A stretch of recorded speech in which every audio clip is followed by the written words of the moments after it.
Salut tout le monde, j'espère que vous allez bien et aujourd'hui on se retrouve pour un nouveau format sur cette chaîne YouTube, le format vlog qu'il me tardait d'essayer, que je vois pas mal passer un peu partout sur d'autres chaînes un peu dans le même style que celle-ci, et du coup j'avais vraiment hâte de trouver le prétexte pour pouvoir m'y essayer aussi. Et là mon prétexte pour ce mois d'août, c'est plutôt que de vous proposer une vidéo par jour qui est vraiment contraignant pour le coup et auquel je prends plus tellement plaisir pour être honnête, je me suis dit que ce serait sympa de vous proposer un challenge qui se passerait du coup pendant cette période là et que je vous filmerai sous forme de vlog. Et il y a deux occasions qui ont fait que je me suis dit bon ça doit être le moment. Il y a le challenge Palin des routes de Alex Bouquin en Prada qui a lancé donc du 31 juillet au 1er septembre de mémoire. Évidemment je vous mets la vidéo correspondant à la présentation de son challenge en barre de description, histoire que vous puissiez au moins jeter un œil et vous lancer peut-être. Ce challenge là, il a pour but de vider un maximum votre pile à lire, et vu que moi je déménage très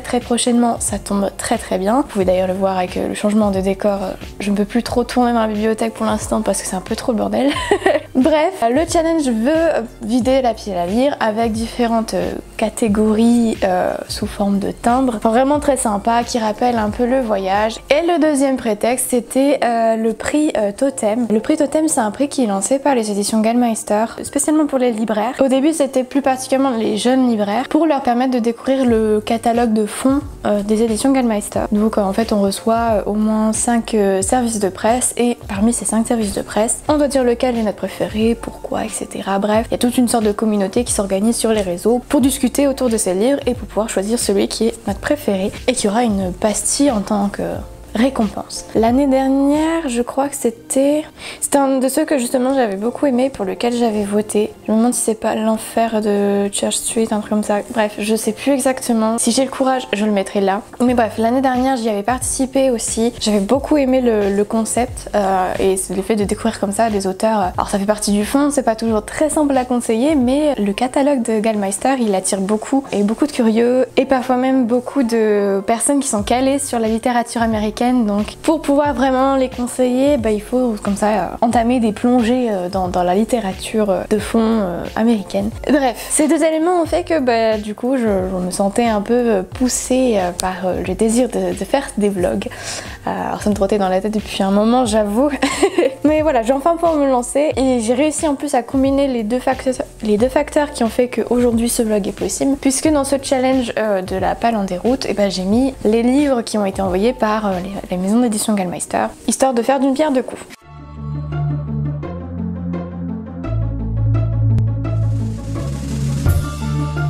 Pour ce challenge de la Palin des routes, j'ai 25 livres je crois de mémoire, environ 25 livres. J'ai commencé officiellement le challenge hier et j'ai déjà lu 3 livres dont je vais vous parler là aujourd'hui. Alors j'en ai 2 que j'ai déjà rangés en carton parce que mieux vaut le faire maintenant que se laisser déborder, et Dieu sait qu'avec les livres ça va vite. Alors je vais vous en parler très rapidement. Le but c'est pas que je vous fasse une chronique hyper détaillée, c'est de vous faire rapidement le topo, et puis après je retournerai à mes lectures pour pouvoir avancer dans le challenge. Sachez pour celles et ceux qui ne le savent pas encore que je suis du coup sur Instagram et Facebook, mais bon, plus sur Instagram quand même, et que du coup je participe plus directement à ce challenge. Donc si vous voulez être au courant en temps et en heure de ce que je lis, de ce que j'ai lu et de ce que j'ai aimé ou pas, je vous invite vraiment à aller dans le lien qui sont en barre de description pour pouvoir vous abonner ou au moins suivre un peu ce qui s'y passe. Et puis je vais vous parler dès à présent des lectures qui ont déjà été faites. Alors dans la catégorie, du coup je suis obligée de sortir mon téléphone parce que je ne me souviens plus exactement des catégories par cœur. Il y a une catégorie qui s'appelle, alors il y a beaucoup de jeux de mots dedans, mais mieux vaut clore le débat. Alors ça, c'était la catégorie où il fallait lire un livre engagé ou qui nous apprend quelque chose, et moi j'avais décidé de mettre dans cette catégorie Nickel Boys de Colson Whitehead. Alors là, Nickel Boys, en fait on nous propose un roman qui est très largement inspiré de fairy réel, où l'auteur va nous parler de plusieurs personnages qui gravitent autour d'une école, donc la Nickel Boys, une école un peu pénitentiaire où étaient envoyés les garçons avec une mauvaise conduite, mais surtout des personnes racisées qui étaient là au mauvais endroit au mauvais moment, qui juste n'avaient rien entre guillemets à faire dans la vie, enfin voilà. C'est un peu le garage entre guillemets où tous ces hommes sont amenés et sont même violentés. Bref, pas une ambiance très saine et en fait c'est vraiment inspiré de faits réels, d'où le fait que j'ai décidé de le mettre dans cette catégorie. C'est que c'est pas une histoire qui est très connue et pourtant ça devrait. Et je me suis dit au-delà de l'histoire, il y a quand même le fait d'apprendre une partie de l'histoire américaine. Alors moi j'ai beaucoup aimé ce roman. Vraiment ça a été un très gros coup de cœur. Je l'ai lu d'une traite, je l'ai commencé l'après-midi et je l'ai fini dans la nuit. Et c'est le genre de roman qui vous marque profondément parce que du début à la fin c'est un peu imprévisible. Vous vous attachez à plein de personnages qui sont vraiment très différents, voilà, chacun son parcours de vie et c'est ça qui fait aussi la force du roman. C'est qu'on a plusieurs destins qui se croisent, qui se sont tous retrouvés dans cette école alors que bon, tous, comment dire, ne l'avaient pas mérité et même je pense que pour quelqu'un qui a fait des crimes, ça reste une école pas forcément très appréciable. On a vraiment plein de sujets qui sont traités dont le racisme forcément, l'incarcération également, tout ce que ça peut être les conditions d'incarcération, quel devrait être le cadre légal, enfin vous voyez, tout ça. Ça permet de poser comme ça des petites questions en toile de fond à mesure que les personnages ils évoluent. On a un retournement de situation à la fin qui m'a scotché, j'ai vraiment rien vu venir et pourtant je suis quand même attentive dans mes lectures. Et vraiment ce qui m'a beaucoup fait rire c'est que dès les premières pages j'ai senti que c'était un livre que j'allais aimer. Alors je pensais pas à ce point là mais j'ai senti que voilà ça me plaisait déjà et j'avais déjà envie de lire d'autres livres de l'auteur, donc c'est pour vous dire à quel point sa plume est efficace. Tout le long il y a de la cohérence dans l'histoire, il y a des sauts temporels qui nous sont proposés mais ça reste des sauts qui sont bien amené et en plus qui apporte une autre dimension puisqu'on voit en fait les conséquences de cette école sur la construction des personnages sur plus long terme et moi j'ai beaucoup aimé le personnage de Elwood qui est le personnage principal que l'on suit tout au long du roman, qui arrive là malheureusement il fait partie de ceux qui étaient là pas au bon endroit au bon moment et qui malheureusement est une personne racisée, donc les conditions font qu'il s'est retrouvé là-bas sans avoir rien fait et qui reste mais droit dans ses bottes. En fait il est impressionné par les propos tenus par Martin Luther King et c'est un peu le mantra qui lui permet de tenir. En fait de temps en temps il se les répète et il essaye à tout prix de s'y tenir, de pas laisser l'endroit, l'école le changer profondément parce qu'il voit bien autour de lui que déjà c'est un peu le cas, les gens qu'il a vus au début ont changé, que les visages se sont fermés etc et que même lui ça l'a affecté parce que la violence autour de lui il peut pas être insensible. Bref, une très bonne lecture et c'est comme ça que j'ai commencé le challenge, donc ça m'a mis direct dans le bain et ça m'a vraiment boosté à en lire davantage. J'ai lu également du coup dans la foulée, alors là cette fois-ci c'était plus dans la catégorie l'été je suis flemmartiste, donc il s'agissait de lire le roman le plus court de notre pile à lire et moi mon roman le plus court c'était Idol d'Oussa Mirine aux éditions Piquier. Là on est plus sur l'histoire d'Akari qui est une jeune adolescente, jeune adulte qui est passionnée par le monde des idoles et en particulier il y a un homme, un artiste qu'elle suit depuis très longtemps qui est un peu un pilier dans son existence et voilà qu'elle s'occupe de soutenir de son mieux en tant que fan d'une façon ou d'une autre, donc blog, en achetant les CD, en achetant les produits dérivés, en allant au concert etc. Et en fait c'est vraiment un livre qui au-delà du fait de diaboliser le fanatisme ou en tout cas cette relation entre artiste et fan, j'ai trouvé que c'était plus intelligent, que ça dépassait cet élément dont j'avais un peu peur j'avoue, pour nous proposer plus concrètement d'explorer les mécanismes de ce lien très particulier et de nous montrer vraiment au-delà des dérives, des effets néfastes que ça peut avoir, l'importance en fait concrète que ça a pour les individus qui sont fans d'un idol. Le seul bémol c'est que j'ai trouvé que c'était pas la lecture la plus accessible, enfin moi je l'ai trouvé au rayon jeunesse et j'avoue que j'aurais un peu de mal quand même à le mettre entre les mains d'un enfant. C'est plus un livre à destination de grands adolescents voire de jeunes adultes voire au-delà, qui ont déjà une connaissance du monde des idoles et même une connaissance de la culture japonaise parce qu'on a parfois des notes de bas de page qui nous expliquent certaines traditions ou certaines croyances mais c'est pas systématique et c'est vrai qu'à plusieurs moments j'étais contente de connaître quand même un peu le sujet pour pas me lancer vraiment et être dans le flou constamment. Donc comme je le disais, c'est pas un livre qui va diaboliser cette relation mais plutôt un livre qui va essayer de comprendre ce que ça peut procurer aux uns comme aux autres, même si j'avoue c'est pas vraiment une vision très positive qu'on en a. C'est vraiment Akari se laisse déborder par ses problèmes perso, par son fanatisme qui est en fait un peu la seule chose qu'elle sait faire correctement, en tout cas à ses yeux. Et voilà, c'est pas vraiment très sain non plus comme relation, mais j'avoue, je craignais vraiment que le livre cherche à diaboliser la relation, que ça aille dans les facilités et pas du tout. Au niveau de l'écriture, c'est une écriture qui reste fluide. On n'est pas sur un roman qui va bouger dans tous les sens, hein. On est vraiment sur quelque chose qui prend le temps de planter des psychologies un peu particulières. Et pourtant, j'ai trouvé que le livre, il se lisait tout seul en fait, entre le petit quotidien, les événements internes d'Akari. J'ai trouvé que c'était bien rythmé et que quand même, on se sentait pas ce côté stagnant qu'on peut parfois avoir avec les livres qui sont trop psychologiques. Là, il y avait un juste milieu qui faisait que la lecture était fluide, perdait pas en efficacité et avait ce côté, voilà, on veut en savoir plus et on veut savoir comment tout ça se termine. Donc en fait, c'était une lecture plutôt sympa. Alors je dirais pas un coup de cœur parce que c'était pas le cas, c'était pas un coup de cœur. Mais moi, je crois que je lui ai mis la note de 3 sur 5 parce que j'ai passé un bon moment. J'ai eu une agréable surprise dans le fait que c'était pas diabolisant et puis j'ai beaucoup aimé l'écriture, donc moi je me suis laissée séduire. Et là, hier soir, alors je l'ai pas encore mis sur les réseaux, mais j'ai terminé le livre que j'ai sous la main. Donc L'épaisseur d'un cheveu de Claire Berest. Donc là c'est un service de presse envoyé par les éditions Albin Michel et c'est une sortie de août 2023. Donc il devrait pas tarder à sortir quand je sortirai la vidéo. Alors là vous êtes sur un roman qui est pas facile non plus, mais j'avoue je lui ai mis la note de 4. Enfin, je compte lui mettre la note de 4. Donc moi je l'avais mis dans la catégorie une fois au stage d'été, donc ça comprenait donc les livres d'humour, d'amitié, d'apprentissage et de secret. Alors moi je l'ai mis plutôt dans la catégorie secret parce que de ce que j'avais compris, c'était ni plus ni moins qu'un livre un peu sur les secrets au sein d'un couple. Et c'est ni plus ni moins que le cas. Alors petit avertissement, ça reste quand même un livre vraiment dur en termes de sujet. On est sur un féminicide, hein, ni plus ni moins. Je ne vous spoile rien, en fait, dès la première page, on vous le dit. On sait que Étienne, le personnage principal, a une femme et que voilà, il va la tuer et on ne sait pas trop pourquoi. Tout le roman cherche à comprendre comment on en est arrivé à cette situation. Alors c'est très particulier parce que Étienne, c'est le genre de personnage que vous détestez d'emblée, très imbu de sa personne, narcissique au possible. Pour lui, tout lui est dû. Il est correcteur dans une maison d'édition. Il s'enorgueille du fait qu'il soit encore en CDI alors que la plupart de ses collègues sont en freelance, etc.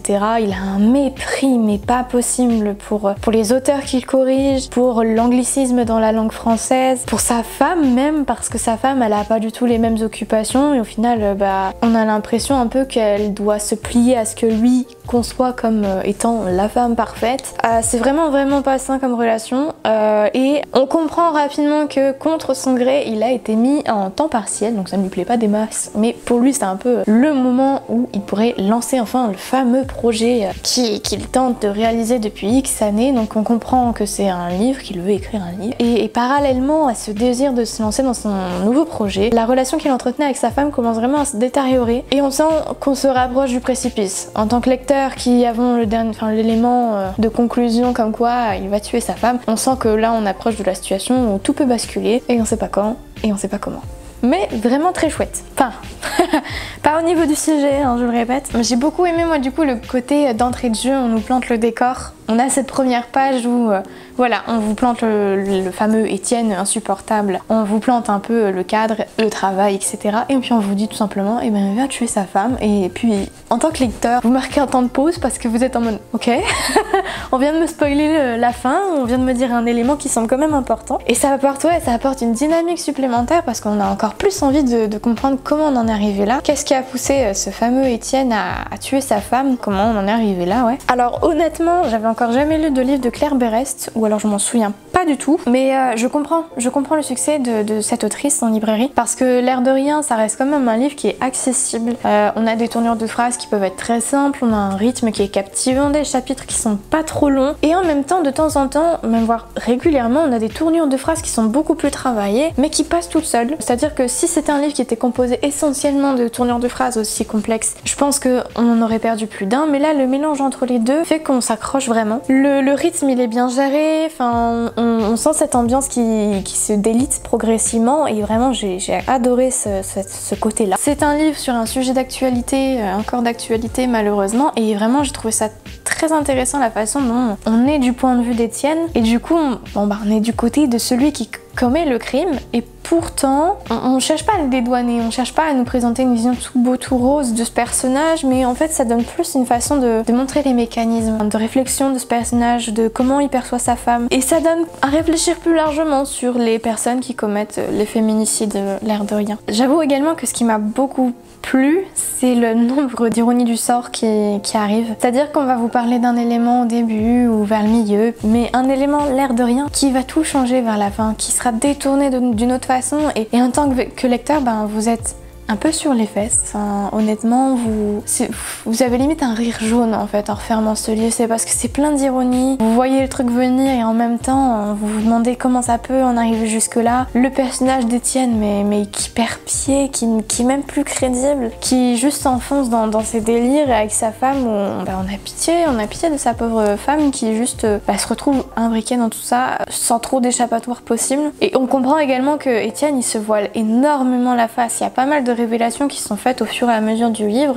qui font que c'est encore plus addictif, mais voilà, on comprend que lui sa vision des choses, mais en fait elle est vraiment éloignée de la vérité, que c'était pas du tout, enfin qu'il y a vraiment des moments, des épisodes de leur vie commune qu'il a éclipsé, ou que tout simplement il a refusé de voir parce que ça l'arrangeait, parce que ça correspondait pas à sa vision de la femme, ou parce que juste voilà, pour lui c'est lui qui a les rênes du couple, et ce que en pense sa femme, s'en fiche. Et c'est vraiment honnêtement un livre qui est saisissant du fait qu'on ait accès à la psychologie d'Étienne. C'est saisissant de voir à quel point par moment, alors que c'est des scènes qui nous en tant que lecteurs nous semblent folles, il est détaché des faits. Enfin il y a des moments où on se dit mon dieu c'est super violent, et lui il a pas l'air de trop scier. Donc bref, c'est vraiment un livre avec un sujet pas facile, un traitement du sujet qui le rend pas facile non plus, parce qu'il faut arriver à le supporter, ce fameux Étienne. Mais moi je lui ai mis 4 étoiles parce que vraiment j'ai passé un bon moment d'une certaine façon, j'ai apprécié le travail fourni par l'autrice et ça m'a donné envie de lire d'autres livres d'elle, de découvrir un peu ce qu'elle a pu faire par le passé. Donc moi je trouve que le pari est réussi. Après ce sera pas le livre le plus simple à recommander pour la rentrée littéraire, je vous avoue, parce que vendre le livre en tant que livre sur le féminicide et même le résumé vend la chose telle quelle, je pense pas qu'il y ait beaucoup de personnes qui vont spontanément se diriger vers celui-ci, à part par le nom de l'autrice évidemment, mais bon.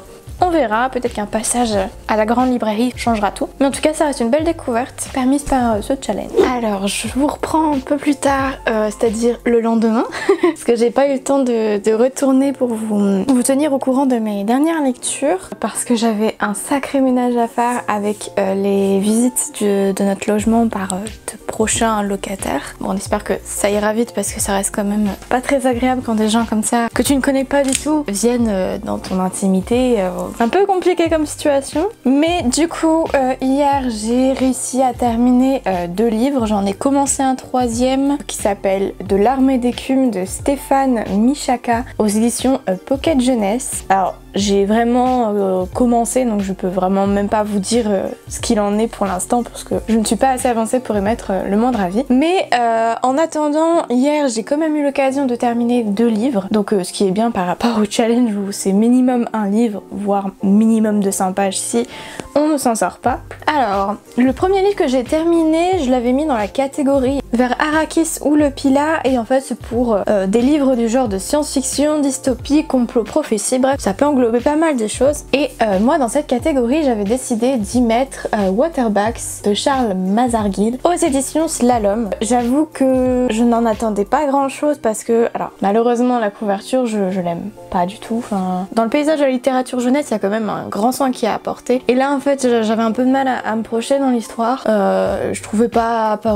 particulièrement la couverture attrayante. Heureusement le challenge m'a poussé à... Enfin, ça a été l'occasion pour moi de vraiment me lancer dans cette lecture, et j'aurais regretté je pense de ne pas découvrir le livre parce qu'il a vraiment un gros potentiel. Et moi ce qui m'a vraiment énormément plu et choqué à la fois, c'est la richesse de l'imagination de tout ce qui compose l'univers de ce livre. C'est-à-dire que c'est tellement réfléchi que même les notes de bas de page viennent rajouter des petits détails comme ça qui apportent encore plus de crédibilité à ce futur et qui qui sont hyper détaillés. Alors on peut très bien les sauter, on loupe pas, je pense, des informations qui sont ultra nécessaires pour comprendre l'ensemble du récit si jamais trop d'informations ça vous gave. Mais vraiment c'est impressionnant en fait de se dire que l'univers a été poussé aussi loin, a été réfléchi aussi loin, et comme je le disais, de façon à ce que quand on lit ce livre, on se dit que c'est un futur qui pourrait arriver. Alors c'est pas très réjouissant, mais c'est une possibilité. On se situe en France, ou en tout cas ce qu'on devine être la France dans un futur lointain, mais pas si lointain. Et en fait, c'est ni plus ni moins que la fin du monde, et un monde où l'eau est très compliquée à avoir, elle est entre les mains d'une société qui s'occupe de la régulariser, du moins c'est vendu tel quel, et il y a une sorte de sous-société qui s'appelle la Waterbacks, qui est composée de jeunes gens qui en fait vont faire des livraisons d'eau pure en plutôt grande quantité auprès de personnes qui sont relativement riches et qui peuvent se permettre d'acheter de telles quantités. Parce qu'en dehors de ça, en fait, chaque citoyen a une sorte de puce et un travail qui leur permettent d'avoir une ration d'eau, alors infime par rapport à nos recommandations actuelles, mais voilà, au moins d'avoir un petit peu d'eau pour tenir, et en dehors de ça, les personnes les plus aisées peuvent se permettre d'en acheter plus. On suit un groupe composé de Pitbull, Larbin, Le Bourge et j'oublie toujours Sprite ou Sprite. Quatre jeunes gens qui sont des Waterbacks. On comprend que ces quatre jeunes gens, ils ont vraiment une histoire commune qui fait qu'ils ont un lien très très fort, enfin c'est vraiment une famille. Et on comprend également très rapidement que ça va pas durer, puisque Larbin, donc l'un des membres de ce groupe, lors d'une livraison va se faire avoir et va perdre la livraison d'eau qu'il avait. Sauf que quand vous perdez une livraison d'eau, et on cherche pas plus loin et c'est vous qui êtes puni, et puni dans le sens le plus extrême du terme. Donc pour sauver sa vie, Larbin il comprend très vite qu'il a pas le choix que de partir, et en fait ses amis sont tellement soudés et tellement dans une situation qui leur semble un peu inespérée entre guillemets, où il n'y a pas d'opportunité de futur vraiment sympa, que ils vont tous se lancer sur les routes avec bien évidemment des ennemis à leur trousse. Vraiment très sympa. Comme je vous le disais, l'univers c'est le gros point fort de ce roman. Le fait que ça se passe en France également, avec alors c'est modifié parce que c'est une France lointaine, dans un futur lointain, avec une géographie qui forcément du fait de catastrophes environnementales a été modifiée, mais ça reste quand même très plaisant de voir comme ça des petits repères que nous en tant que lecteurs francophones on connaît. Au-delà de ça, on a vraiment une histoire qui est plaisante, qui se laisse dévorer, avec des rebondissements, de l'action, du rythme, d'un chapitre à un autre en fait, on voit pas les pages défiler, il n'y a pas de moment creux en fait. Vraiment la toute première partie, avant donc que Larbin se fasse avoir, c'est pour mettre en place la richesse de l'univers, et j'ai pas trouvé ça pour autant plombant, parce que ça peut arriver parfois que certains livres, en voulant en faire trop, n'arrivent pas à bien implanter l'histoire et l'action de manière équilibrée, de façon à pas perdre le lecteur. Là ça va, franchement, ça se dévore tout seul. De temps en temps on a les chapitres qui racontent l'histoire, mais on a aussi les chapitres qui vont plus être des sortes de rapports, d'extraits de rapports, de journaux, etc., qui vont parler un peu du monde au-delà. Honnêtement, j'ai pas trouvé ça très utile. Enfin, je veux dire, on comprend très rapidement que la société qui gère l'eau, il y a des choses qui vont pas très bien avec elle. Et les extraits de journaux, les trucs de rapport, etc., j'ai pas trouvé qu'ils apportaient quelque chose en plus en fait. J'avoue que je les ai lus vite fait, histoire de voir s'il y avait pas une petite information et tout, mais j'ai pas repéré de choses qui a redynamisé ma lecture, qui m'a fait voir la situation sous un autre prisme. Donc c'est le seul bémol, si je devais trouver un bémol. Ça, avec une romance qui n'est pas forcément très bien amenée non plus, mais bon, à nouveau, c'est une romance qui a amené histoire d'apporter quelque chose en plus, mais qui prend jamais le pas sur le reste de l'histoire, et ça c'est toujours un point que j'apprécie, parce que quand on sait pas très bien amener une romance, ou voilà, qu'on sait pas trop comment la doser par rapport au reste de l'histoire, toujours donner la priorité à l'histoire, ça reste quand même mieux. Et là j'avoue que j'ai apprécié ce point là. C'est quand même un roman à pas mettre entre toutes les mains, parce qu'il y a des scènes qui sont quand même particulièrement violentes, il y a quand même des personnages qui sont relativement matures sur certains points, certains choix qui sont faits et qui sont très surprenants de la part de héros entre guillemets de romans. Alors moi ça m'a beaucoup plu, ce côté un peu plus mature dans l'histoire. Après j'aurais plus tendance à le recommander pour des lecteurs à partir de 14 ans, 13-14 ans, qui sont tentés par par les récits un peu de fuite, d'apocalypse, voilà, dans un monde futuriste. Ça peut être très chouette, et même pour des lecteurs qui sont pas forcément attirés par ce côté voyage perpétuel, parce qu'au final c'est vraiment pas mon truc à moi. Tout ce qui est toujours dans le mouvement, etc. Moi j'ai besoin de temps en temps qu'on se pose, et là moi ça m'a vraiment beaucoup plu. Enfin, je me suis laissée avoir, et franchement c'était une belle surprise. Et la petite cerise sur le gâteau, ce sont les 2 épilogues qu'on a. Alors moi je m'y attendais pas du tout, j'ai vu le premier épilogue et ça m'a déjà suffi. Et le deuxième épilogue il fait encore plus plaisir, je trouve qu'il apporte un petit piquant en plus, hein. On a un petit sourire en coin qui se dessine.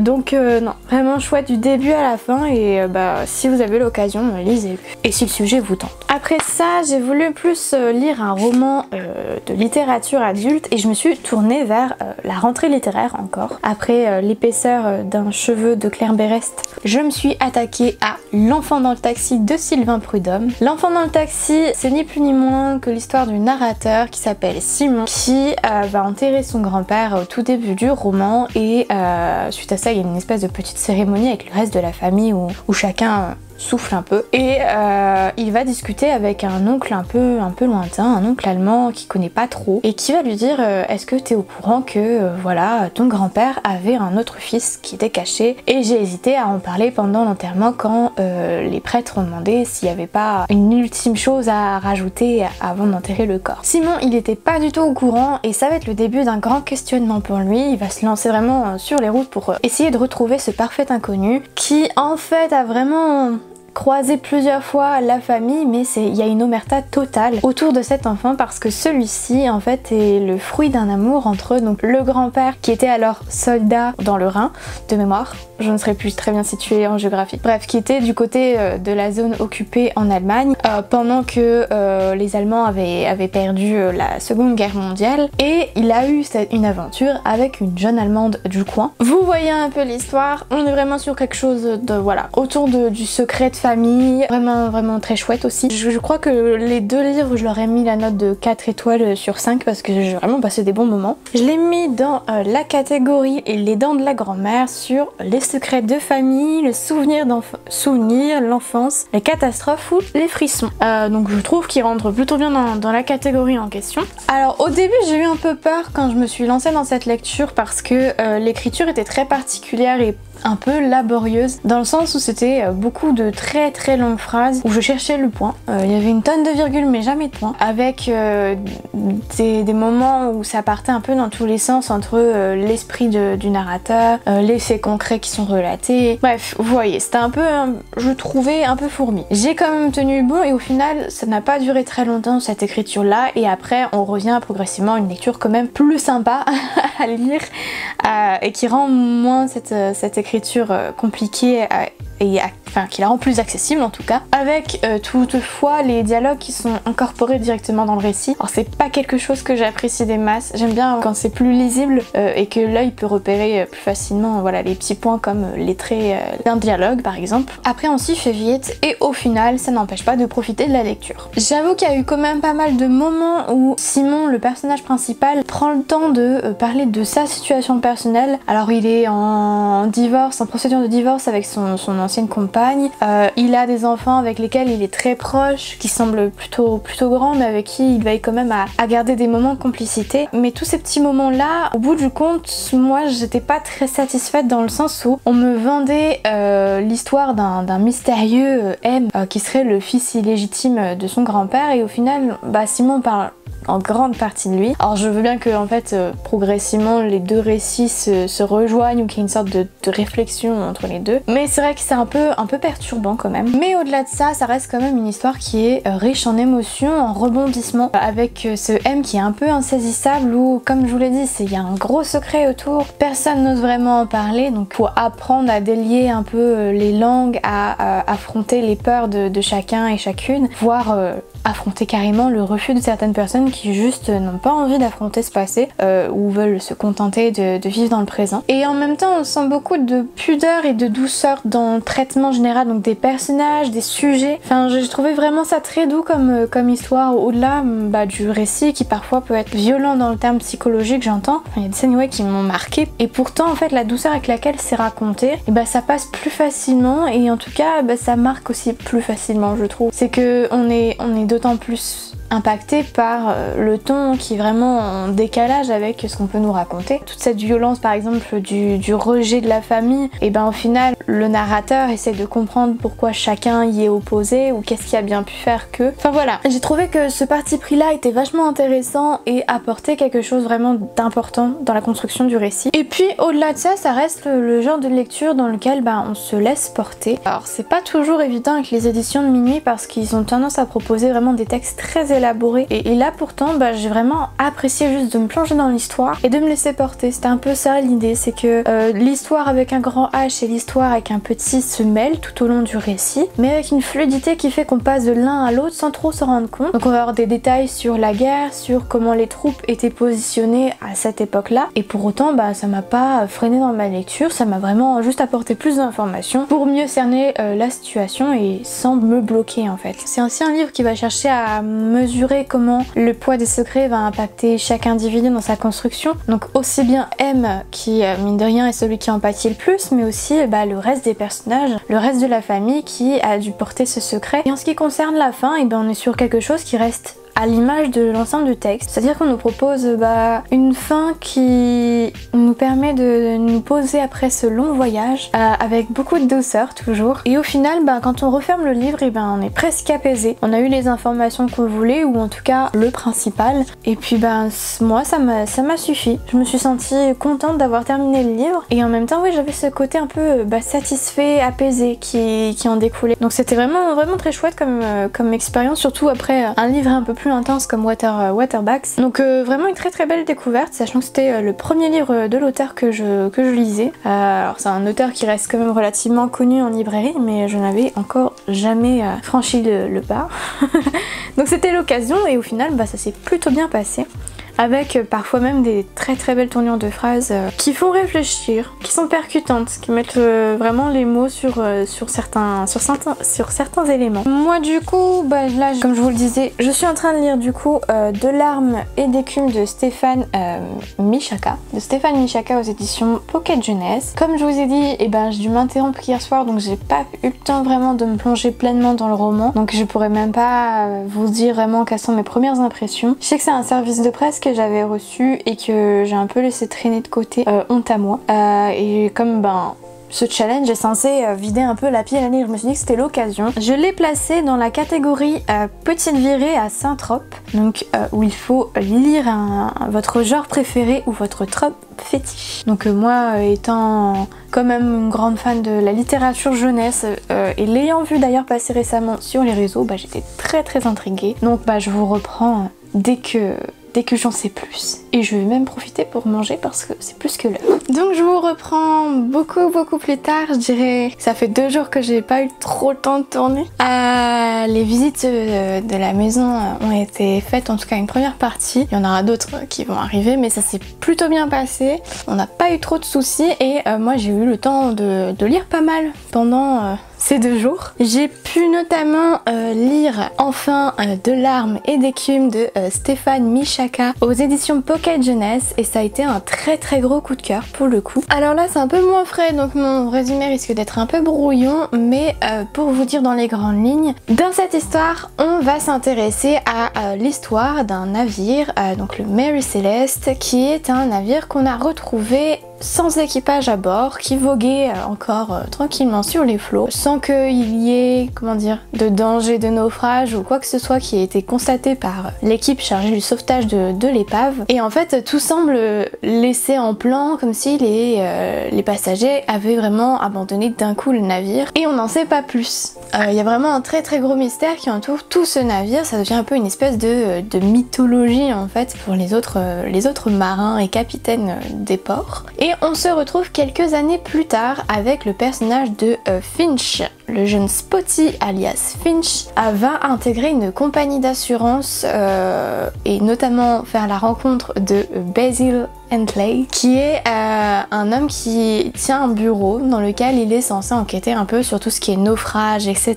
pour la compagnie, dans le but, bon, généralement de dédouaner la compagnie pour ne pas qu'elle paye. Ces deux êtres-là, en fait, vont progressivement se rejoindre autour du Mary Celeste qui les intrigue énormément tous les deux, et Finch comprend très rapidement que Basil, même s'il ne le dit pas forcément, a un lien un peu plus important qu'il ne voudrait bien le laisser entendre avec ce bateau et ce mythe. Et tout le livre n'est ni plus ni moins qu'une sorte de gigantesque enquête pour comprendre ce qui s'est passé, avec donc Finch et Basil qui vont mener de leur côté des recherches, et de l'autre on a de temps en temps les extraits d'un journal qui serait celui d'une des passagères du navire en question, du Mary Celeste, qui retrace petit à petit ce qui a bien pu se passer jusqu'à la date fatidique, le dernier jour où le journal de bord du navire s'était arrêté. Le 25 quelque chose, et j'ai juste retenu le 25. Franchement, une pépite. J'avoue que tout ce qui est un peu maritime et dans l'espace, c'est pas trop quelque chose que j'aime lire, parce que c'est pas des environnements où je me sens très à l'aise. Alors c'est un peu bête à dire parce que je ne suis jamais allée dans l'espace, mais par exemple tous les films sur l'espace, je suis très mal à l'aise, ça me rend malade. Et c'est pareil pour ce qui se passe sur un bateau, donc ça réduit le champ des films que je peux voir.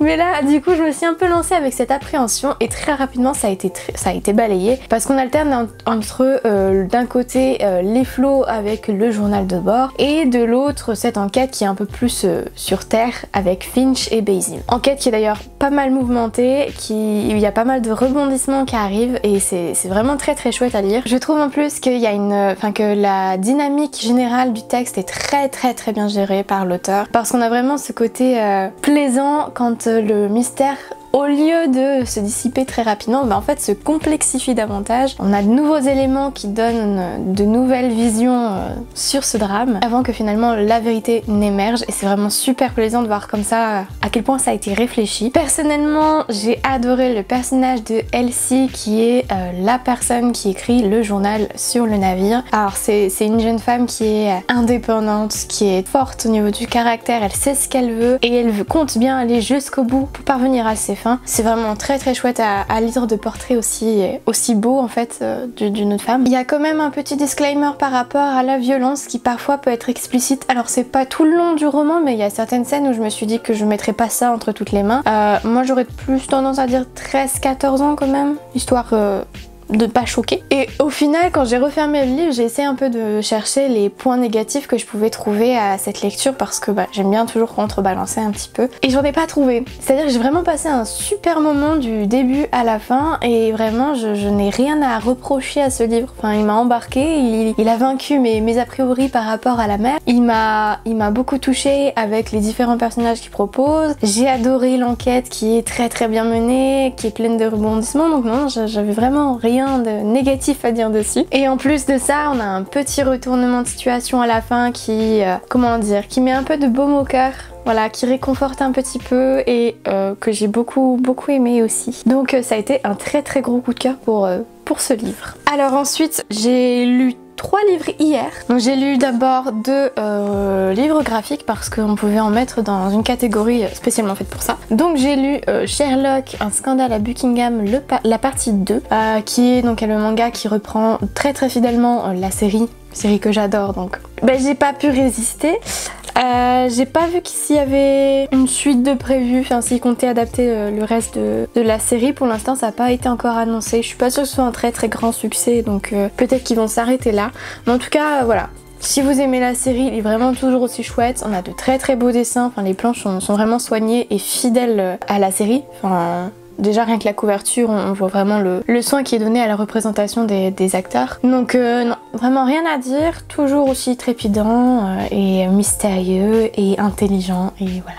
Et j'aime toujours autant voir, Sherlock Holmes mais transposé dans un monde plus contemporain, je trouve ça sympa. J'ai également eu le temps de lire celui-ci, donc le premier tome de Les Spectaculaires du Cabaret des Ombres de Hautière et Poitevin aux éditions Rue des Sèvres, et malheureusement ça a été ma première déception de ce challenge. Alors il fallait bien que ça arrive à un moment donné, mais pour être honnête en fait ça l'a pas du tout fait. Alors on est sur une petite histoire un peu sympa de mémoire à Paris. On a un inventeur un peu farfelu, en tout cas qui travaille sur un projet secret mais qui se fait voler ce projet par son collaborateur et qui contacte une troupe de cirque dans l'espoir de récupérer ses plans, sauf que tout se passe pas comme prévu et on va voir pas mal de péripéties sur plusieurs tomes.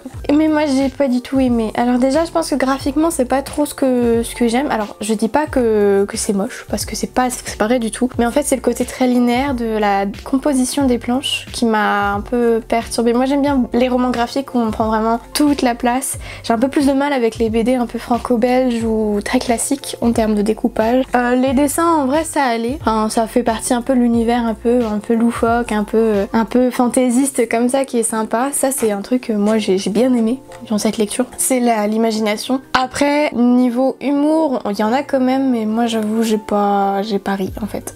Voilà.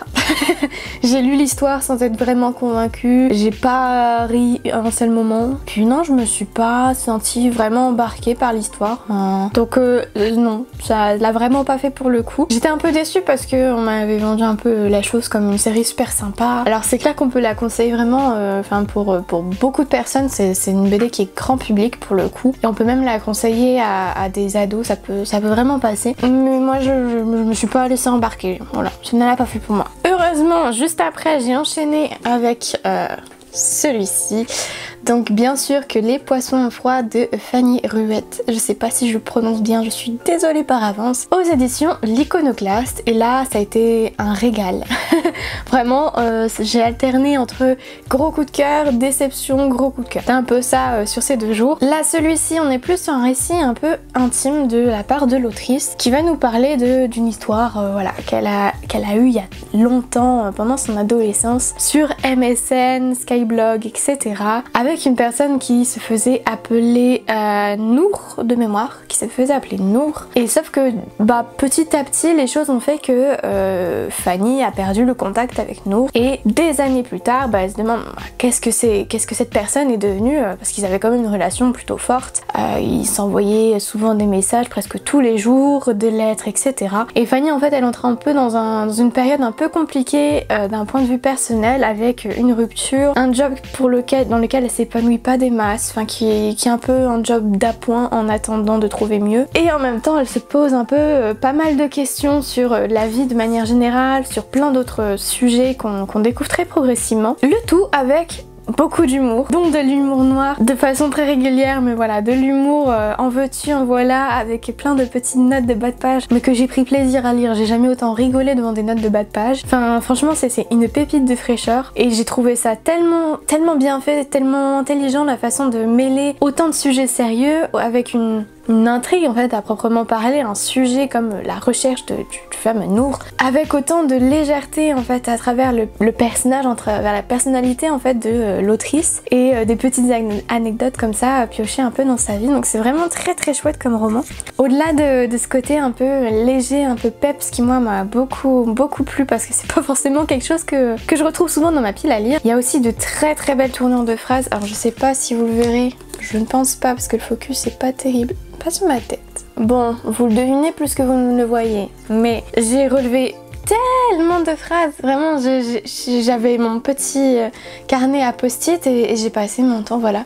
Quand il y avait des phrases un peu drôles, un peu sympas, ou qui voilà font écho à à des réflexions ou à des questionnements plus internes, franchement c'était sympa d'avoir autant de phrases travaillées avec cette atmosphère pétillante, joyeuse, et en même temps autant de thématiques qui le sont parfois moins. Enfin j'ai trouvé ce mélange, ce combo vraiment super intéressant, et comment dire, c'est pas quelque chose qu'on retrouve souvent Alors on retrouve beaucoup de thématiques en plus de ça, des thématiques qui sont, comment dire, pas grand public mais qui sont universelles. On a le deuil, le passage à l'âge adulte, qu'est-ce qu'on a, l'amitié, l'amour, les déceptions, les grandes étapes de la vie. Tout ça qui est un peu mis en exergue avec la vie de l'autrice, mais au-delà de ça c'est vraiment plus mettre des mots sur quelque chose, des phases qu'on traverse toutes et tous. Le tout avec une écriture fluide qui embarque en fait dès les premières pages. Enfin c'est des chapitres qui sont plutôt courts, donc ça crée aussi une dynamique. Mais au-delà de ça, il y a vraiment ce côté écriture très spontanée en fait. Alors je dis pas que c'est venu du premier coup, hein, je sens qu'il y a quand même eu du travail régulier autour du texte, mais en fait on sent que la personnalité de l'autrice déborde à chaque page et du coup on sent presque ce côté spontané, comme si elle nous parlait directement et comme si elle nous livrait voilà spontanément ses anecdotes, son histoire et sa petite enquête. Et honnêtement j'ai dû le dévorer en 1h30, 2 heures à tout casser, mais j'ai passé un super moment à rigoler, à avoir des moments un peu plus sérieux où je me posais vraiment pour m'impliquer un peu dans l'enquête qui est menée, parce que bah on a pas mal de rebondissements à ce niveau-là et en fait qui surviennent un peu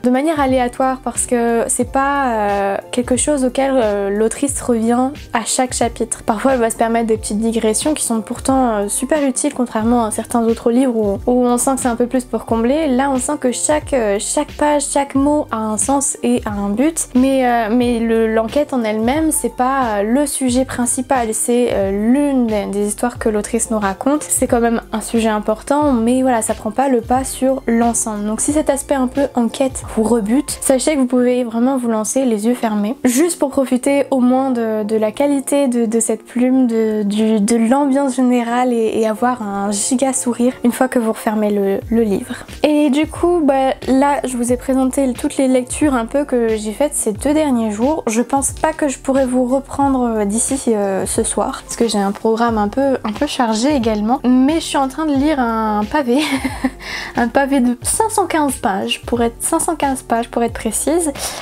Little Bird de Craig Johnson aux éditions Gallmeister. Alors j'avoue, j'ai laissé mon compagnon choisir le prochain livre à lire et heureusement qu'il l'a choisi, parce que en fait la taille du pavé et l'écriture toute petite à l'intérieur font que c'est un peu pas rebutant, mais quand on a eu le confort d'un livre de la maison d'édition l'Iconoclaste, passer après sur quelque chose d'aussi petit où il faut vraiment prendre le temps de se concentrer à fond, c'est un peu plus compliqué quand même. Mais rien n'est impossible et il va falloir aussi que je fasse le montage de cette vidéo. J'ai un peu commencé mais en fait j'ai tellement envie de lire en ce moment que c'est un peu plus compliqué aussi, parce que j'ai eu, alors je vous l'ai dit dans plusieurs points de lecture précédemment, mais j'ai eu pas mal de moments où cette année c'était compliqué niveau lecture, du fait du coup de situations personnelles, mais j'ai eu vraiment des moments de vide où juste j'avais pas envie de m'aventurer vers un livre et je n'aurais jamais pensé dire ça un jour.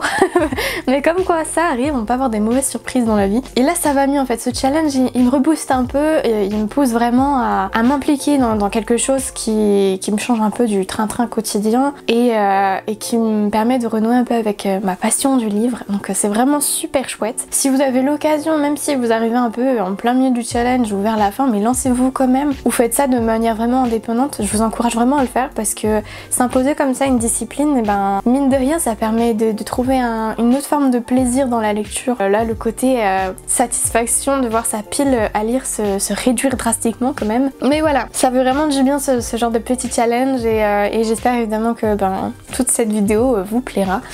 Puis moi je vous dis très certainement à demain pour de prochaines lectures. J'espère que d'ici là j'aurai terminé Little Bird, mais j'en suis pas sûre. Alors, je vous reprends un peu plus tardivement que d'habitude. Enfin un peu plus tardivement que d'habitude, oui et non, puisqu'au final je vous reprends 2 jours encore après mon dernier tournage. On est dimanche, donc c'est le dernier jour de la semaine, en tout cas de la première semaine du challenge. J'ai calculé à peu près le nombre de livres que j'ai lus en une semaine et je suis à presque la moitié des livres que je m'étais imposé pour le challenge qui ont été lus. Je suis extrêmement contente. Après, j'ai quand même d'autres choses qui sont un peu plus mitigées mitigée qui est ce résultat. Mais on va commencer par ce qui est un peu plus on va dire positif, ce qui fait un peu plus de bien au moral. Et hier, donc on était samedi, si vous suivez toujours. Et vu qu'on a un déménagement très prochainement, on en a profité pour aller chercher des cartons avec mon compagnon, donc en librairie. Et on a découvert une librairie à Avesnes-sur-Helpe. Elle est petite mais elle est bien agencée et super lumineuse pour le coup. Donc nous on a fait notre petit tour et on en a évidemment profité pour prendre plusieurs livres, surtout moi. Et j'ai craqué pour plusieurs livres que j'avais dit que je prendrais, que c'était sûr que je prendrais. Alors j'ai pris du coup un autre livre de Colson Whitehead, donc l'auteur de Nickel Boys, que je vous avais dit quand j'ai commencé, j'ai su qu'il fallait que je lise d'autres livres de l'auteur. J'ai pris celui-ci parce que j'avais une collègue qui en avait beaucoup parlé et qui m'avait dit qu'il était vraiment bien, donc je me dis si déjà j'ai aimé Nickel Boys, on verra pour celui-ci. J'ai également craqué pour celui-ci, donc Les naufragés de l'île Tromelin de Irène Frein, qui est une autrice que j'aime beaucoup et qui fait souvent des récits inspirés de faits réels, voilà, qui reprend des choses comme ça un peu plus dans la réalité. Et là on est plus sur apparemment l'histoire d'un naufrage qui a vraiment eu lieu, où on suspecte, de ce que j'ai cru comprendre rapidement, on suspecte qu'il y a eu des actes de cannibalisme et on sait pas grand chose finalement de ce qui s'est passé pour les survivants. Elle propose en tout cas de revenir là-dessus, ça a l'air très chouette et je trouve que la couverture, alors je sais pas, focus il se fait pas sur ma tête. En tout cas je trouve que la couverture elle est juste absolument magnifique. Pour un livre de poche en plus, des fois on a vraiment des couvertures qui sont pas ouf et là ça va. Et j'ai également craqué pour Le Gosse de Véronique Olmy, qui est l'autrice de Bakita. Et j'avais vu passer Le Gosse avec beaucoup d'envie parce que j'avais adoré le premier livre que j'avais lu d'elle et c'était l'occasion vu que maintenant il est sorti en poche. Le sujet est pas facile puisque aussi de mémoire on va nous parler de l'emprisonnement d'enfants. Puisqu'il y a eu un temps, les enfants, quand ils commettaient un délit, voire dans d'autres cas, étaient punis en détention. Et apparemment le livre reprend ça avec la touche de Véronique Olmy. Donc j'ai très hâte de le dévorer. Et je crois qu'il est passé à la grande librairie. Je ne sais plus, je crois qu'il était passé à la grande librairie, mais je suis pas certaine. En tout cas, quand il était en grand format, j'avais hâte, vraiment hâte de le lire, donc c'est l'occasion. Et maintenant, le moment je pense que vous attendez un peu plus. Je vais vous parler des différentes lectures de ces 2 jours. Alors j'ai pas mal avancé et j'ai notamment pu dévorer celui-ci qui me crosse pas vaste. Donc Little Bird de Craig Johnson. J'ai eu une très grande et belle surprise en le lisant. Pour l'histoire, que je me remette ça en tête, vous êtes en Amérique, plus précisément dans le comté d'Absaroka, que je ne saurais plus resituer. Je sais que avec l'histoire on arrive à situer, mais là je ne sais plus. Et vous suivez le personnage de Walt Langmire, qui est le shérif du coin.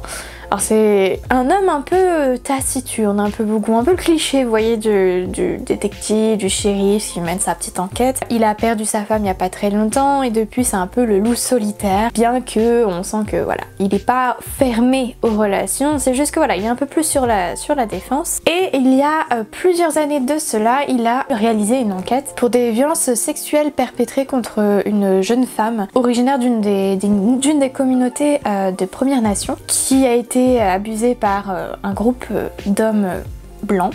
Cette affaire a eu vraiment un impact colossal sur lui et également sur la communauté autour de lui, puisque, et quand je parle communauté c'est vraiment toute la ville, le groupe d'hommes en question a de suite eu une mauvaise réputation et derrière le shérif aussi en apathie parce qu'on lui a reproché un peu la gestion de l'affaire. Bref, des années plus tard, au moment où on retrouve notre personnage de Walt, et bien en fait il s'avère que il va devoir enquêter sur un crime perpétré contre l'une des personnes qui avait été accusée des violences sexuelles contre cette jeune femme. C'est pas une affaire qui le réjouit des masses, notre cher Walt, mais il va quand même s'y atteler parce qu'il a pas le choix. Tout simplement, il a pas le choix, il a des comptes à rendre. Et en même temps, c'est un peu l'occasion pour lui, voilà, de terminer cette boucle, d'être honnête envers lui-même par rapport à sa gestion de l'affaire, par rapport à ce qu'il en pense, par rapport à la communauté de Premières Nations également, la vision qu'ils ont eu eux de l'affaire, puisque ils ont été les premiers impactés, puisqu'évidemment racisme est mêlé à cette affaire. Bref, vraiment un combo très sympa à la Gallmeister, comme on en retrouve pas mal, mais là je me suis laissée embarquer. Enfin, c'est le genre de livre où vraiment il faut vous concentrer, vous créez une bulle. Moi personnellement quand je l'ai lu je me suis mis vraiment dans une bulle, voilà. J'ai écouté ma musique et ça m'a vraiment permis de me concentrer tout entièrement sur les personnages, sur l'histoire, sur le cadre qu'on nous propose. Parce que mine de rien il y a quand même pas mal de personnages, il y a pas mal de récits qui se croisent, de passés qui s'entremêlent. Donc ça fait voilà pas mal d'éléments à prendre en compte pour parvenir à suivre l'histoire. Heureusement on a des descriptions qui sont présentes mais qui sont pas, comment dire, inutiles et très copieuses. C'est-à-dire que chaque phrase a vraiment son importance, on s'en rend compte très rapidement d'ailleurs, mais c'est vraiment le genre de livre où il faut prendre le temps de lire chaque ligne, chaque mot, pour graver chaque détail dans votre cerveau et pouvoir suivre l'histoire. Moi j'ai beaucoup aimé le personnage de Walt et pourtant, comme je vous l'ai dit, c'est pas le personnage le plus original parce que c'est un peu le cliché de ce détective torturé, un peu sombre et solitaire, que moi je déteste retrouver d'habitude, mais que là, bah, étrangement, et je sais toujours pas trop pourquoi, mais là il m'a quand même plus touchée. Je pense qu'il y avait ce côté plus touchant qui m'a plu. Bon, c'est un homme veuf et en même temps je pense que c'est le fait qu'il fasse des efforts pour aller vers les autres. Je pense que c'est ça aussi qui m'a plu dans ce personnage. Il est torturé, il a voilà des démons, etc. Il est un peu beaucoup isolé, mais en même temps il est plaisant à lire. Il s'implique vraiment dans l'histoire. Il se laisse pas couler douce et je pense que c'est vraiment ça qui m'a fait beaucoup aimer ce personnage. Je pourrais pas vous en dire davantage. Des fois il y a des personnages, on les aime, on sait pas trop pourquoi. On a pas mal de chapitres qui sont relativement longs. Pour 500 pages, on est à une quinzaine de chapitres, peut-être à tout casser, donc les chapitres sont quand même relativement copieux. Donc ne faites pas comme moi l'erreur de vous dire oh je vais terminer mon chapitre. Non, voilà, il vaut mieux vraiment vous dire pendant une journée, vous vous plongez dans le livre ou quand vous trouvez la fin d'un chapitre, vous arrêtez là si vous devez bientôt vous coucher. Parce que sinon vous êtes parti pour une nuit blanche, tout simplement. Après, voilà, c'est le genre de livre où il faut rester concentré pour pouvoir en profiter. C'est vraiment le mot-clé.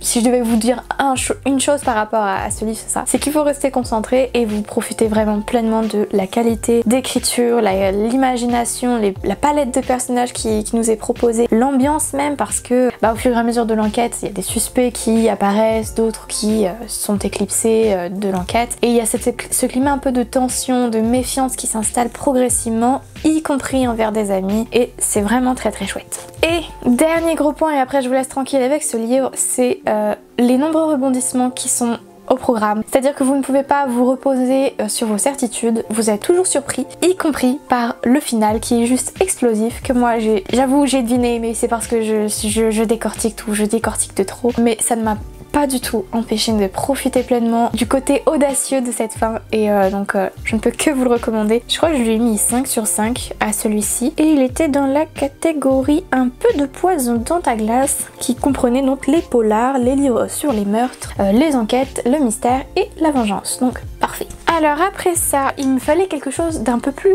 léger.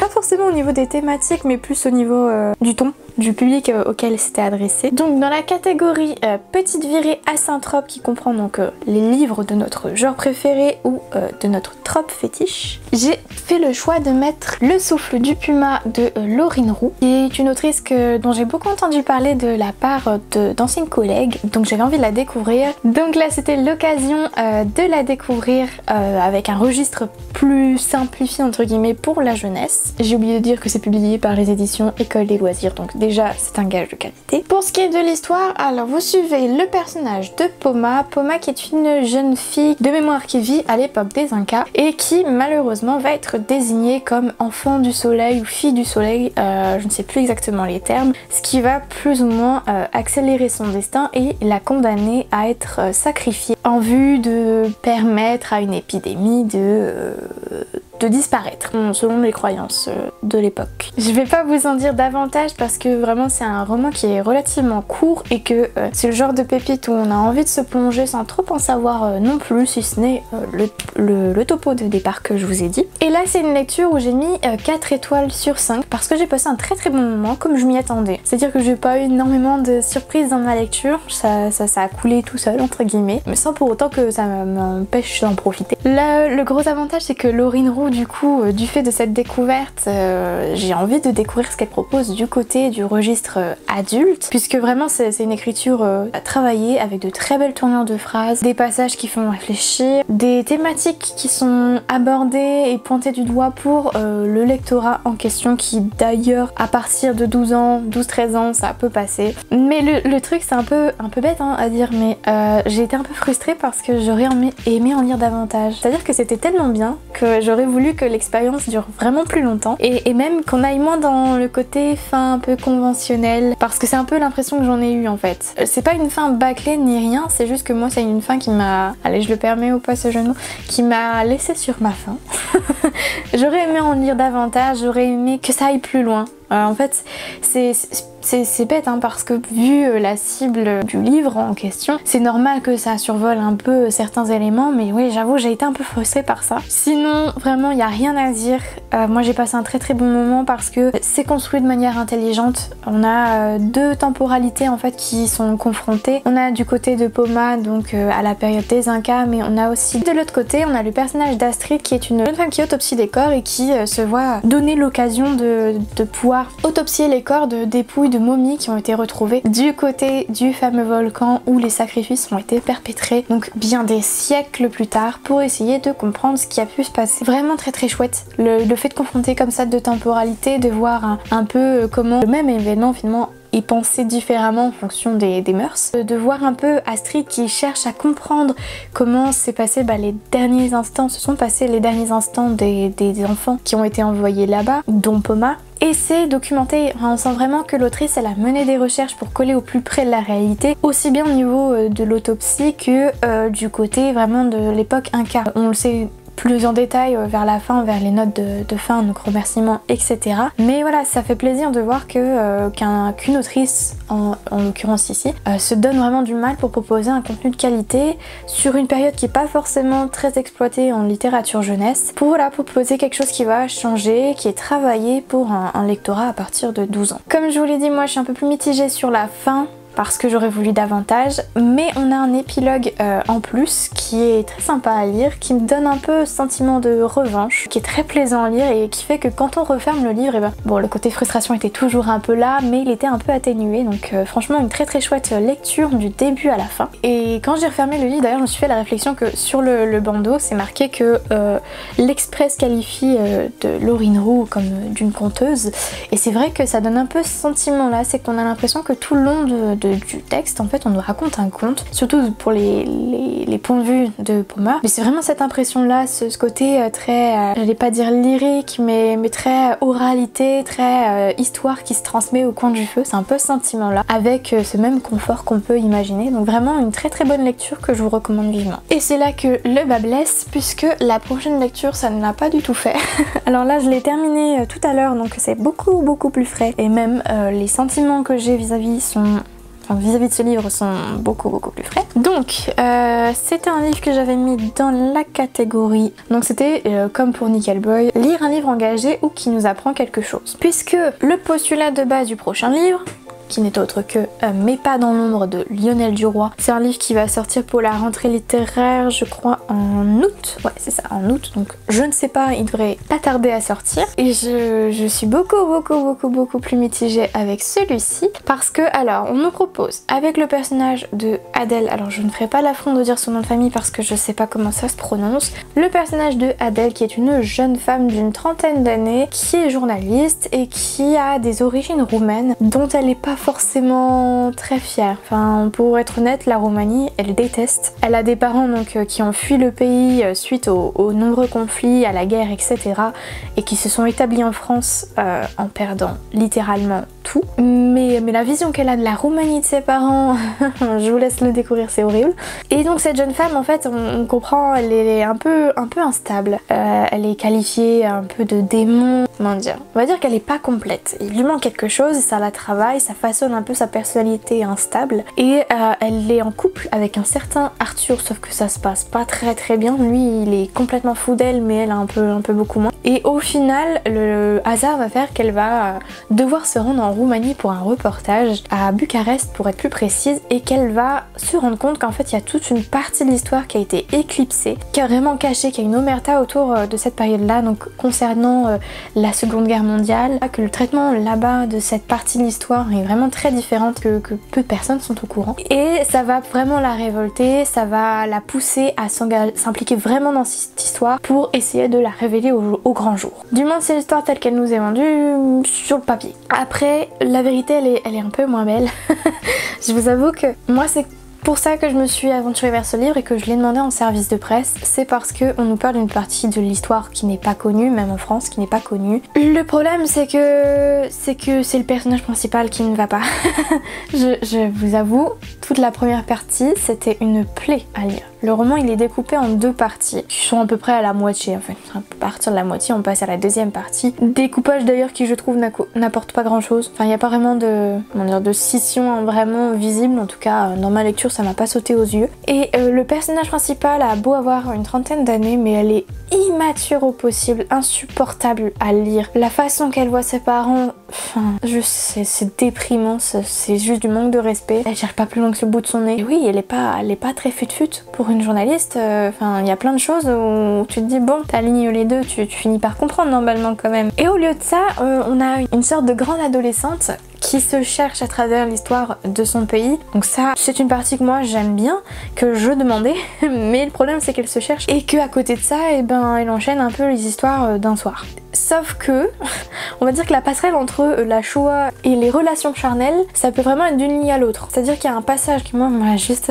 sidéré, où elle montre une photo de crimes perpétrés pendant la guerre, et puis d'un coup elle propose un plan avec un serveur qu'elle vient de croiser. C'est un peu ce principe là, voilà, vous ne comprenez pas, puis d'un coup le désir s'allume chez elle, et moi ça m'a beaucoup perturbée parce que, alors je sens qu'on veut nous proposer une héroïne, comment dire, indépendante, voilà, qui se cherche, qui est pas complète, qui est un peu instable du fait du trou entre guillemets dans son histoire familiale, mais bon, il y a des façons de le faire comprendre sans devoir tout ramener au lit. En fait, tout simplement. Et en fait, pendant vraiment toute la première partie de l'histoire, ça s'intensifie. Ce côté très perturbant, très instable de ce personnage et même insupportable du personnage. Au point que quand je suis arrivée à la moitié, et bah j'ai franchement hésité à poursuivre. Je me suis dit bah tant pis, juste elle le fait pas. La curiosité par rapport à toute la partie découverte historique l'a emporté, mais il a fallu que je dorme quand même pour réfléchir pendant la nuit, parce que au-delà du personnage principal, c'est vraiment toute une partie de l'histoire qu'on met au jour, plein de secrets qui sont révélés, il y a même pour un lectorat français pas forcément au courant de ce qui s'est passé de l'autre côté de la France, c'est super intéressant d'en apprendre autant.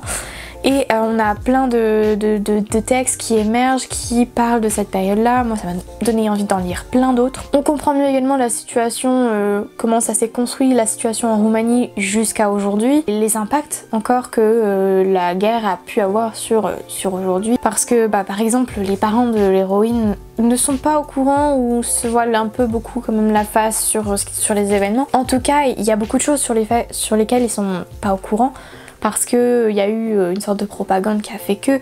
Mais voilà, on en apprend beaucoup, et c'est très bien amené, c'est documenté, on le sent, et sans que ce soit indigeste en termes d'information, c'est-à-dire qu'on croule pas dessous. Mais il y a cette héroïne juste qui vient tout gâcher, et en fait la deuxième partie, heureusement, à partir là, on va dire vers un peu avant le milieu de la deuxième partie, si vous faites fi, enfin vous sautez les passages un peu trop charnels de l'héroïne ou un peu trop gnangnan de celle-ci, finalement on se concentre beaucoup plus sur la partie historique et on sent que l'héroïne commence enfin à évoluer, à grandir, à admettre la situation, notamment le fait que ses parents n'y peuvent rien.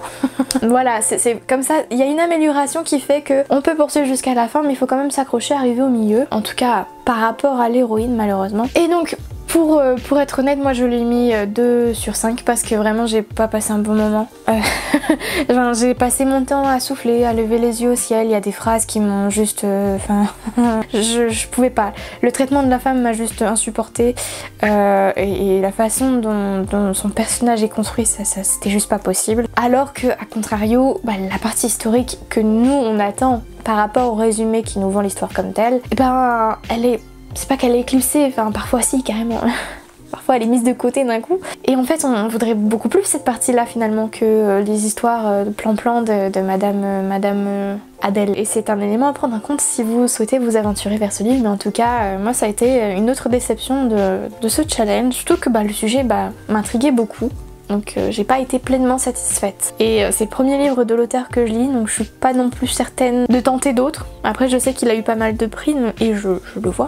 Donc pourquoi pas tenter un autre histoire de dire que. Mais celui-ci en tout cas ça restera pas dans ma mémoire comme étant un très très bon livre, malgré un sujet intéressant. Et du coup, pour mes lectures là vous êtes à jour concernant tout ce que j'ai lu jusqu'à maintenant. Là le prochain que je vais lire c'est celui-ci, c'est Le Diable en personne de Peter Faris, qui est dans ma catégorie un peu de poison dans ta glace. Dans la même que pour Little Bird, donc avec les histoires de vengeance, de meurtre, etc. Et celui-ci il a l'air beaucoup plus chouette. Alors je ne relirai pas le résumé avant de me plonger dedans, donc vous n'en saurez pas plus. et puis je le réserve pour la semaine prochaine, pour le prochain vlog, que d'ailleurs je dois partir monter sous peu et qui risque de prendre pas mal de temps. Donc là on est dimanche, avec un peu de chance il devrait sortir lundi. Normalement il devrait sortir lundi, puisque de toute façon là je suis à jour par rapport au challenge, au nombre de pages à lire. Donc comme je suis pas mal en avance, je peux me permettre de faire le montage aujourd'hui et de prendre le temps de bien le faire. Et puis, moi j'espère que ce format-là vous plaît. C'est une première tentative. Je vais clôturer ce vlog, en tout cas ce premier vlog juste là, justement pour me concentrer sur son montage.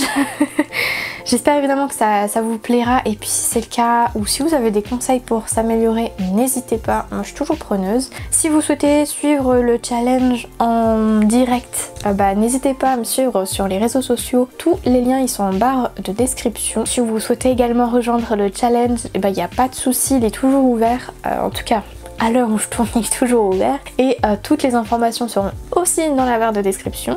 Bref, je vous invite à y faire un tour, même si parfois c'est un peu barbant. Et puis moi je vais vous laisser sur ces belles paroles, tout simplement.